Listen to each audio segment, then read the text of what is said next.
भजन करने से क्या लाभ हो जाएगा? आप समस्त दुखों से छूट जाएंगे, आप अपने स्वरूप को प्राप्त हो जाएंगे, आपका परमात्मा स्वरूप से प्रेम हो जाएगा। भजन ना करने से हानि क्या है? भजन ना करने से विषय आपको बांध लेंगे, पापाचरण खूब होने लगेगा, आपकी दुर्गति हो जाएगी, दुख, अशांति, चिंता, अवगुण और अभाव और दुखिया स्वभाव, ये सब भजन ना करने पर प्रकट हो जाते हैं। देखो बड़े दुखिया स्वभाव है पर रोते ही रहते हैं, दुख ये वो ऐसा विषय बांधे हुए हैं। महाराज पाप तो सबसे हो रहा है, फिर कहा गया पापवंत कर सहज स्वभाव भजन मोर ते भाव न काऊ। उससे भजन कैसे बनेगा जब पाप बन गया है? भैया ये लाला बहुत कृपालु है, प्रभु बहुत कृपालु है। यदि तुम भजन की सोचोगे कि अब मुझे भजन करना है तो पाप नष्ट होना शुरू हो जाएगा। ये बड़े कृपालु है। अपिचेत सुदुराचारो भजते माम अनन्य भाग साधुर समन्तव्य सम्यक व्यवसिता हिस्सा। महान दुराचारी भी सोच ले भगवान की सिवा मेरा कोई कल्याण नहीं कर सकता, बस मैं उसे महात्मा बना दूंगा। जिसने इस संसार को बनाया वो बड़ा कृपालु है, करुणामय है। चिंता न करो, यदि तुमसे पाप बन गए हैं, भूल हो गई है, तो प्रभु का नाम जपने की सोचो केवल, तो पाप नष्ट होना शुरू हो जाएंगे। और नाम जब शुरू किया तो वो अवश्य, पर ध्यान रहे बहुत बड़ा स्टॉक जमा है पाप का। ये थोड़े दिन नाम जप करके अगर देखोगे कि ना तो नाम में मीठापन लग रहा है, ना नाम हमको सुख प्रदान कर रहा है लौकिक, ना हृदय में शांति जलन बढ़ती जा रही, चुपचाप बढ़ाते जाना, नाम बंद मत करना। वो शुरू है पाप नष्ट होना। पूरे पाप नष्ट होकर जब हृदय निर्मल होगा तो नाच पड़ोगे, बीच में मत रुक जाना। बीच में जलन पैदा करेगा, बड़े अंदर आपको ऐसे लगेगा कि बहुत ऊबन हो रही, नाम नहीं करना और सब कुछ कर लेना, ये आपको मन प्रेरित करेगा, आप नाम पकड़े रहिएगा। तो नाम जप और सत्संग में कौन श्रेष्ठ है? नाम जप में और सत्संग में कौन श्रेष्ठ है? भैया सत्संग से नाम जप में प्रीति होती है और नाम जप करने से सत्संग समझ में आने लगता है। दोनों एक दूसरे के पूरक हैं। साधन को हरि भजन है कै सत्संग सहाय। सत्संग से नाम जप में रुचि होती है और नाम जापक ही सत्संग के सही अर्थ को समझ पाता है, सही लाभ को ले पाता है। तो महाराज हमारा कहने का मतलब कि भजन में अधिक समय लगाना चाहिए कि सत्संग में? तो जो नया साधक है उसे अधिक समय सत्संग में देना चाहिए। वाणी पाठ, शास्त्र स्वाध्याय, सत्संग में बैठा, ये सब सत्संग के अंतर्गत आता है। और जो अनुरागात्मिका भाव को प्राप्त हो चुका है उसे थोड़ा समय सत्संग में और शेष समय एकांत में व्यतीत करना चाहिए, आंतरिक चिंतन। जैसे जब भाव का प्रादुर्भाव होता है तो फिर किसी शास्त्र के स्वाध्याय की रुचि नहीं रह जाती, क्योंकि निश्चय हो चुका है ना, लक्ष्य निश्चय हो चुका है, अब कुछ जानना है नहीं, बस अपने प्रीतम की लीला संबंधी, रूप संबंधी बातें, इसके बाद अब कुछ जानना नहीं, क्योंकि और कुछ पाना नहीं है और कुछ करना नहीं। अनुरागात्मिका भक्ति जब हृदय में बढ़ती है तो फिर इष्ट मिले और मन मिले, मिले भजन रस रीति, बस उससे चर्चा हुई और पूरा जीवन, पूरा समय एकांत चिंतन में, आंतरिक चिंतन में। शास्त्र और लोक व्यवहार ये सब अनुरागात्मिका भक्ति वाले को फिर आगे चलकर रुचते नहीं है, कुछ अच्छा नहीं लगता। अगर ये सत्संग न करना हो तो समय ही नहीं है ना, इसके लिए अंतर की वृत्ति को छोड़कर बाहर आना पड़ता है। कोई शास्त्र, कोई लोक व्यवहार, ये सब उसके अंदर नहीं रह जाता जो अनुरागात्मिका भक्ति का उपासक होता है। जो प्रेम लक्षणा भक्ति का उपासक होता है, विविध शास्त्रों का स्वाध्याय करना, विविध प्रकार की वार्ता सुनना, ये उसका स्वभाव नहीं होता, उससे मन हट जाता है। बस आराध्य देव की वार्ता, आराध्य देव की सेवा, आराध्य देव का मंत्र, आराध्य देव का चिंतन, समिट गया। बाबा भजन करने में संचित कर्म बहुत बाधा देते हैं। क्या ये बात सही है कि जैसे भजन में लगे तो कहो इतनी प्रतिकूलता आ जाए, इतना दुख आ जाए कि आपका भजन छूट जाए? हां, भजन करने में संचित कर्म बाधा पहुंचाते हैं, पर दृढ़ता यदि है तो बाधा कुछ बिगाड़ नहीं पाएगी, आगे बढ़ जाएगा, बाधाएं नष्ट हो जाएंगी। प्रायः यदि गुरु वचनों पर दृढ़ नहीं है तो फिसल जाएगा और बाधा गिरा देगी। पूर्व के पाप, पारिवारिक मोह, विषय भोगों की इच्छा, कहो ऐसा अपमान का वातावरण कि तुम्हारा उपहास हो, तो लगेगा कब तक सह, छोड़ो यार, वो बाधाएं उसे परास्त कर देंगी। बाबा कह रहे हां, भजन करने के लिए जब कोई कमर कसता है तो पूर्व संचित पाप बाधा डालते हैं, पर जिसका दृढ़ संकल्प हो गया है, पीछे कदम नहीं हटाना, इसमें ध्यान रखना, पीछे कदम नहीं हटाना। इतनी सीख ले लो, जितनी माला में पहुंचे उससे नीचे नहीं उतरना, जितना पाठ में पहुंच चुके उतना पाठ करना, जितना त्याग में पहुंच चुके उतना कदम मजबूत जमा लेना, पीछे मत हटना। हर बाधा आपको आगे बढ़ा देगी, पीछे नहीं हटाएगी। बाधा तो आएंगे, आती है, बड़े बड़ों के जीवन में आती है। देखो ना, राधा बाबा अनुष्ठान में बैठे तो पैर फिसला, टूट गया, अंग टूट गया। ये पूर्व संचित कर्म जो हैं, पाप कर्म, ये बड़े बड़ों को बाधा पहुंचाते हैं। बस दृढ़ता होनी चाहिए। संचित कर्म दृढ़ भाव वाले साधक के जीवन में कभी बाधा नहीं पहुंचा सकते। ये बातें पकड़नी चाहिए, नहीं प्रायः फिसलन हो जाती है। भजन करने वाले उपासक को इतना दृढ़ हो जाना चाहिए कि अब चाहे प्राण निकल जाए, अब मैं रुकूंगा नहीं, इस मार्ग को छोड़ूंगा नहीं, अब जो होगा देखा जाए, कोई बाधा नहीं परास्त करेगी। एक कदम कदम पे बाधा आती, कदम कदम पे, क्योंकि पूर्व पाप बख्शेंगे थोड़ी आपको, वो तो आपको गिराना चाहेंगे। अगर भजन चल रहा है, नियम ले लिया, गुरु वाक्यों पर चल रहे हो, तो वो खुद नष्ट हो जाएंगे, क्योंकि असत कर्म है वो, ये सत है। सत को कोई काट नहीं सकता, सत को कोई गिरा नहीं सकता, पर बाधा आएगी। रुकना नहीं है, झुकना नहीं है, टूटना नहीं है, पक्का। ये रोज सत्संग में सुन रहे हैं, मानो आपको रोज वो युक्तियां मिल रही जिससे आप आगे बढ़े। इसमें दृढ़ता के लिए सबसे पहला सत्संग है, पर यह है कि कुसंग भी बहुत जोर का होता है। यद्यपि सत्य के आगे कुसंग क्या है, पर आपको परिणाम में अगर बताएं तो 10 साल का सत्संग और 10 दिन का कुसंग, इतना प्रभावशाली। तो आप कहेंगे फिर सत्य का इतना धीमे प्रभाव पड़ता है, इसलिए कि बहुत जन्मों से हमारी इंद्रियां और सब कुसंग में राजी रही है। जैसे इस बिल्डिंग को बनाने के लिए कितने महीने लगे होंगे, लेकिन इसको गिराने के लिए दिन चाहिए, केवल 1 दिन, 2 दिन, 3 दिन, बनने में वर्ष लगे होंगे। ऐसे ही साधना की ऊंचाई पर चढ़ने में समय लगता है, सत्संग की बातों को जीवन में उतारने में समय लगता है, लेकिन भ्रष्ट होने में नहीं होता।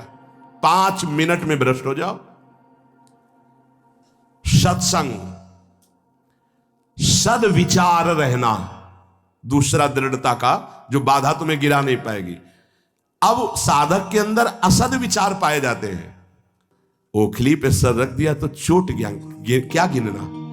जब प्रभु के लिए जीवन अनंत जन्मों से भटक रहे हो, इसी में भटक रहे हो, बस समझ लो ये बाधा आई है तुम्हारे जीवन को बर्बाद करने के लिए। अगर लक्ष्मण रेखा से बाहर निकल गए तो मिट्टी में मिला देगी ये माया, मान लो प्रार्थना। अगर आप लक्ष्मण रेखा के अंतर्गत रहे, आज्ञा के अंतर्गत, तो बाधा तुम्हें परास्त नहीं कर पाएगी। नहीं तो जो दुर्गति का केंद्र है, आगे देख लेना, पर आप कह नहीं पाओगे, वो अंदर की मार होती है माया की। भजन करने वाले को संचित कर्म बाधा पहुंचाने के लिए आते हैं, पर बचा जा सकता है इसी से, सत्संग और सद्विचार। जीवन का हमारे जो बर्बादी का प्रभाव पड़ेगा पूर्व संचित कर्म, वो हमारे विचार बदलता है। ध्यान रखना, पहले बुरी दशा आने के पहले बुद्धि बदली जाती है। जब साधक का विचार बदलता है तभी घबरा जाते हैं हम, अरे अरे ये क्या। पर वो आक्रमण विचार में करता है, कर्म पहले विचार को बदलता है।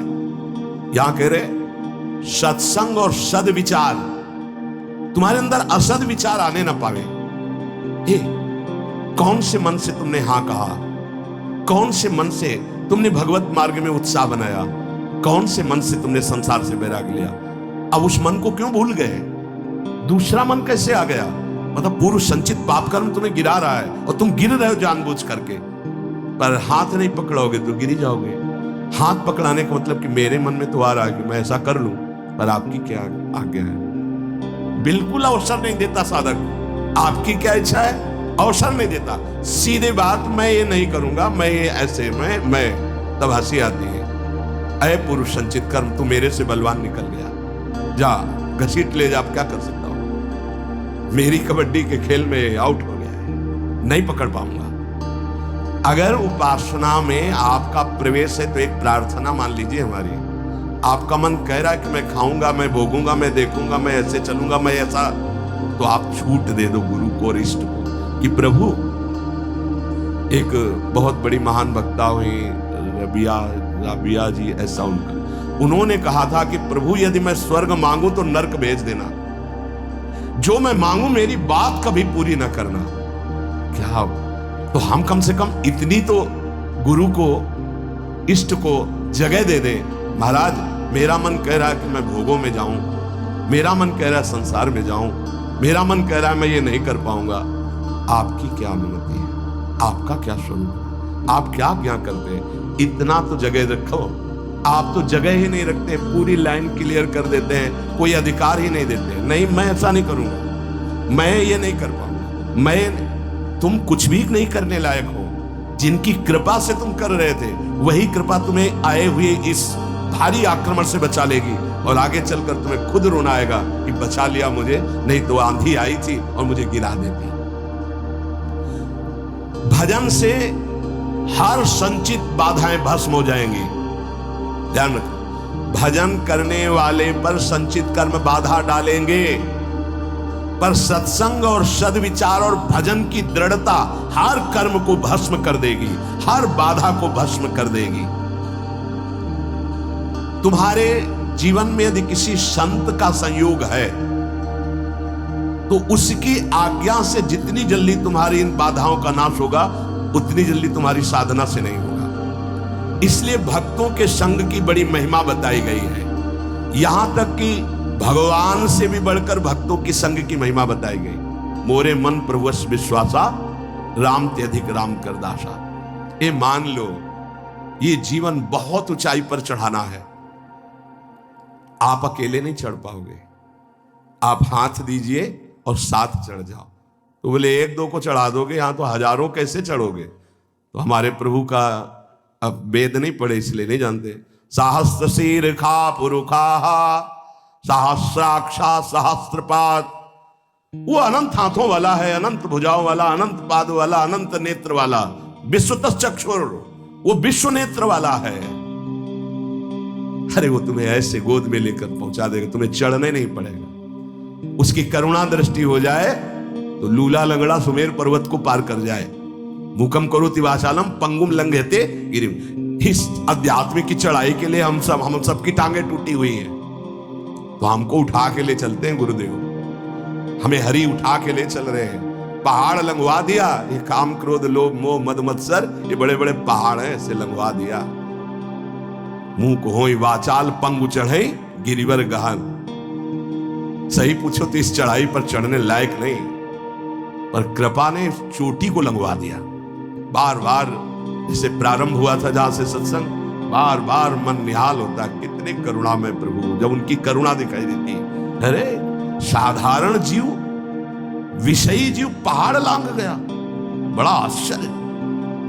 ग्रह कारज नाना जंजाला, तेति दुर्गम शैल विशाला।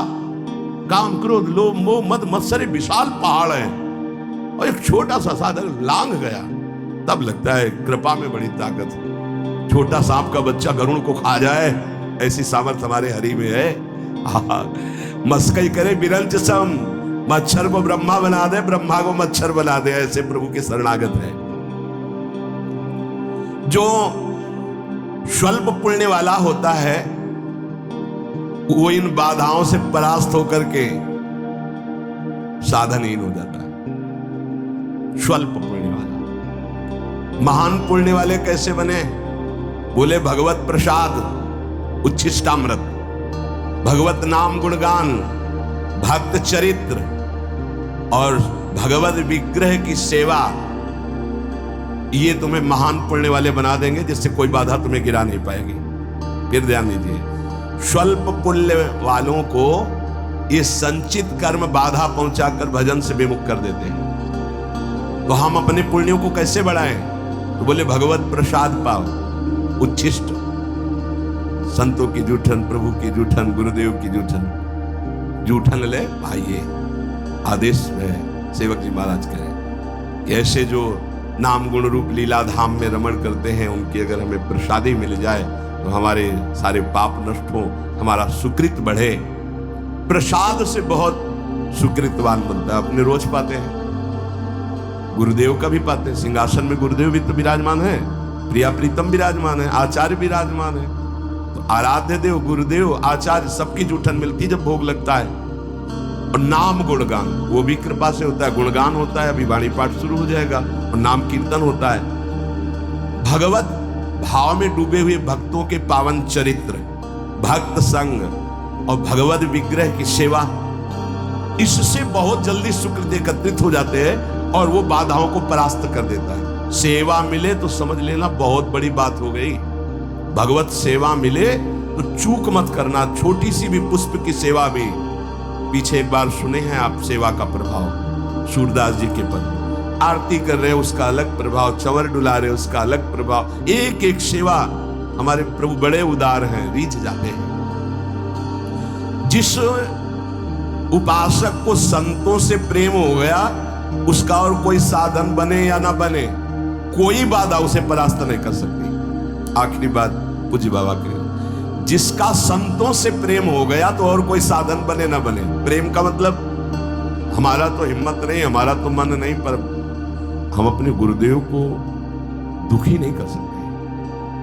हमारे चाहे प्राण निकल जाएं, हमसे कोई साधन बने ना बने, पर हमारे बड़े भाग्य हैं कि हमें ऐसे गुरुदेव मिले, हम उनको दुख नहीं दे सकते। श्री जी से सदैव यही प्रार्थना रहती है, एक ही मांग है कि हमारे कभी ऐसे कोई आचरण न बन जाए जिनको सुनने के बाद गुरुदेव को दुख हो। बस इस जीवन में एकमात्र लक्ष्य मेरे गुरुदेव की मुस्कुराहट। कभी ऐसे कोई आचरण न बन जाए, कभी कोई ऐसी बात न हो जाए जिससे गुरुदेव की श्रवण इंद्री में पड़े और वो दुखी हो जाए। उनको दुख दे दिया तो अब जीवन का कोई महत्व नहीं रहा। यही है प्रेम। अब जब ऐसा भाव रहेगा तो बाधा कौन सी परास्त कर पाएगी? कोई बाधा नहीं परास्त कर सकती। फिसलने पर भी गिरेगा तो गुरु की गोद में गिरेगा। इसीलिए आखिरी में कह रहे कि जिसे संतों से प्रेम हो गया, उसे और कोई साधन ना हो तो भी बाधा परास्त नहीं कर सकती। क्या संतों का प्रेमी भक्त जो है उसको फिर मनुष्य जन्म मिलेगा? अगर वो मनुष्योचित कर्म करेगा तो मनुष्य जन्म मिलेगा। अगर वो भागवतिक कर्म करता है तो भगवत प्राप्त हो जाएगा।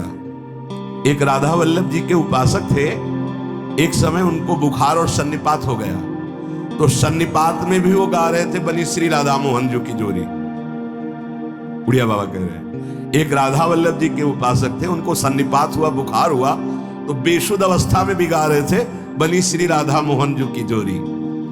और एक ठेकेदार था, उसको जब सन्निपात हुआ तो वो ये कह रहा था, कंकड़ लाओ, ईंट रखो, और गालियां बक रहा है, तू खड़ा क्यों है? सन्निपात में बोल रहा है। बोले जो संतों का प्रेमी होता है, भगवत प्रेमी होता है, जो भगवत प्रेमी होता है तो मूर्छावस्था में भी भगवत स्मृति रहती है। अब उसका मनुष्य जन्म कैसे हो जाएगा? अगर वो सांसारिक कार्य वाला है, भगवत भजन नहीं करता है, तो फिर उसके कर्म के अनुसार उसका जन्म होगा। सदा तद्भाव भाविता वाला महापुरुष कैसे जन्म ले सकता है?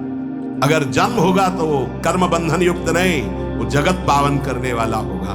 जैसे अपने लोग संतों को कहने लगते हैं ये तो भगवान के अवतार हैं, तो वास्तविक वो अवतार ही है, वो कर्म बंधन से नहीं आए, वो भगवत प्रेरित होकर, वो भगवत प्रताप रूप से अवतरित हुए जगत मंगल करने के लिए। तो हमारा उद्देश्य भगवत प्राप्ति। पैर ऐसे जमाओ कोई भी प्रलोभन या भय तुम्हें इससे गिरा ना पावे कि दिन भर बड़े बड़े महापुरुषों की बातें चयन करके आपको सुनने को जो मिलती है, अगर आप इनको जीवन में उतारेंगे नहीं तो हमारा प्रयास विशेष सफलता का रंग नहीं लाएगा। आप हम पर कृपा करें, हमारी मेहनत को सार्थक करें कि आपको जो सुनने को मिलता है उसको आप आचरण में उतारें। शेष जाने श्री राधा वल्लभ लाल। राधे राधे सभी भक्तों को। यह वीडियो पूर्ण रूप से महाराज जी का वीडियो है। इस वीडियो में किसी भी प्रकार की कोई छेड़छाड़ नहीं की गई है। इस वीडियो का मकसद केवल यह है कि ज़्यादा से ज़्यादा लोगों तक भगवान के नाम तथा लीला गुणों का प्रचार करना है।